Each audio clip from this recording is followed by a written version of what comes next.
بسم اللہ الرحمن الرحیم۔ السلام علیکم ورحمۃ اللہ وبرکاتہ۔ معزز قارئین و سامعین، آج کے خطبہ حج میں کیا کہا گیا اس کے اہم نکات ترجمہ کی صورت میں ملاحظہ فرمائیں۔ مترجم ڈاکٹر مفتی عابد الرحمان۔ خطبہ حج 2024 کے اہم نکات اہل فلسطین کے لیے پرخلوص دعائیں۔ نمبر 1، توحید باری تعالیٰ دین کے اساس ہے۔ توحید باری تعالیٰ دین کی اساس ہے۔ ذات باری تعالیٰ کے ساتھ کسی کو شریک نہیں بنانا چاہیے۔ ہمیں نبی اکرم صلی اللہ علیہ وسلم کی پیروی کرنی چاہیے۔ اللہ تعالیٰ کے علاوہ کوئی بھی عبادت کے لائق نہیں۔ نبی اکرم صلی اللہ علیہ وسلم آخری نبی ہیں۔ کسی مسلمان کے لیے بہتر یہی ہے کہ وہ تقوی اختیار کرے۔ توحید پر ایمان رکھنا اور رسالت پر ایمان رکھنا کسی مسلمان کے لیے سب سے زیادہ ضروری ہے۔ اللہ تعالیٰ نے قرآن پاک میں متعدد بار نماز کی پابندی کا حکم دیا ہے۔ نماز پڑھنا اللہ تعالیٰ کا سب سے بڑا ذکر ہے۔ جو نماز پڑھتا ہے اس کے اوپر اللہ تعالیٰ خصوصی رحمت کرتے ہیں۔ خلوت کے گناہوں سے بچ جائیں کیونکہ خلوت کے گناہ سب سے خطرناک ہوتے ہیں۔ نوجوانوں کی خلوت کے گناہوں سے خبردار کرتا ہوں۔ نوجوانوں کی خلوت کے گناہوں سے خبردار کرتا ہوں۔ خلوت کے گناہ عبادت اور تقوی کو تباہ کر دیتے ہیں۔ نماز، روزہ، حج اور ارکان اسلام کی پابندی ہر مسلمان پر فرض ہے۔ جو لوگ شرک کرتے ہیں اور اللہ تعالیٰ کی توحید کے منکر ہیں، اللہ تعالیٰ کو ان سے کوئی فرق نہیں پڑتا۔ خوش نصیب ہیں وہ لوگ جو اس وقت میدان عرفات میں موجود ہیں۔ میدان عرفات میں ہی یہ آیات نازل کی گئی کہ دین مکمل کر دیا گیا۔ اب دین مکمل ہے اور اس میں کسی قسم کے اضافے کی گنجائش موجود نہیں۔ انسانوں کو ہمیشہ خیر کے راستے پر چلنا چاہیے اور دین اسلام کی بنیاد بھی خیر پر ہے۔ مسلمانوں کو حیا پر خصوصی توجہ دینی چاہیے اور حیا داری کو فروغ دینا چاہیے۔ بے حیائی کا فروغ معاشروں کو تباہ و برباد کر دیتا ہے۔ ایسا انسان جس کا اخلاق اچھا ہے وہ دنیا میں بھی کامیاب ہوگا اور آخرت میں بھی بہت اجر پائے گا۔ صلہ رحمی کی اسلام میں بہت زیادہ اہمیت ہے۔ وعدوں کو نبھانا ہر مسلمان کے لیے انتہائی ضروری ہے۔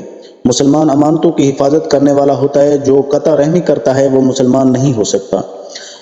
رشتہ داروں سے حسن سلوک کرو۔ قطع رحمی کرنے والا رحمت الہی سے محروم رہتا ہے۔ مسلمانوں اللہ تعالیٰ کی اطاعت کرو، رسول اللہ کی اطاعت کرو اور جو صاحب امر یعنی حکمران ہیں ان کی بھی اطاعت کرنی چاہیے۔ مشکلات کا شکار اپنوں کی مدد کرو۔ اگر حاکم یا علماء کی بات سے اختلاف ہو تو اللہ اور رسول کی طرف پلٹ جانا چاہیے۔ نوجوانوں اور مردوں کو نصیحت کرتا ہوں کہ فحش کاموں کو چھوڑ دیں۔ نوجوانوں کو چاہیے کہ ایسے کام کریں جو ان کے تقوی میں اضافہ ہو۔ جب فحش کام بہت زیادہ بڑھ جاتے ہیں تو رحمتیں ختم ہو جاتی ہیں۔ جس معاشرے میں بے حیائی عام ہو جائے وہ معاشی تباہ ہو جاتے ہیں۔ ہر مسلمان کو دوسرے مسلمان کی عزت کا ہمہ وقت خیال رکھنا چاہیے۔ ہر مسلمان کو عدل کرنے والا ہونا چاہیے۔ مسلمانوں کو متحد ہو جانا چاہیے۔ اللہ تعالیٰ کی عبادت مخلص ہو کر کریں اور کسی کو اس کی عبادت میں شریک نہ کریں۔ کبھی بھی کسی جان کو ناحق قتل نہیں کرنا چاہیے۔ کسی مسلمان کو ناحق قتل کرنا یا خون گرانا کسی طرح بھی جائز نہیں ہے۔ کبھی بھی یہ اسلام اجازت نہیں دیتا کہ خودکشی کا ارتکاب کیا جائے۔ کسی مسلمان کو اللہ تعالیٰ کی رحمت سے مایوس نہیں ہونا چاہیے۔ خودکشی کرنا بہت بڑا گناہ ہے۔ اللہ تعالیٰ کہتے ہیں کہ جن اور انس کو اپنی عبادت کے لیے پیدا کیا، اور جو لوگ نماز نہیں پڑھتے گویا وہ اللہ تعالیٰ کی عبادت نہیں کرتے۔ دوسروں کا مال ہڑپ کرنے والوں کا انجام جہنم ہوگا۔ اللہ تعالیٰ نے جوئے، شراب، زنا اور سود کو حرام قرار دیا۔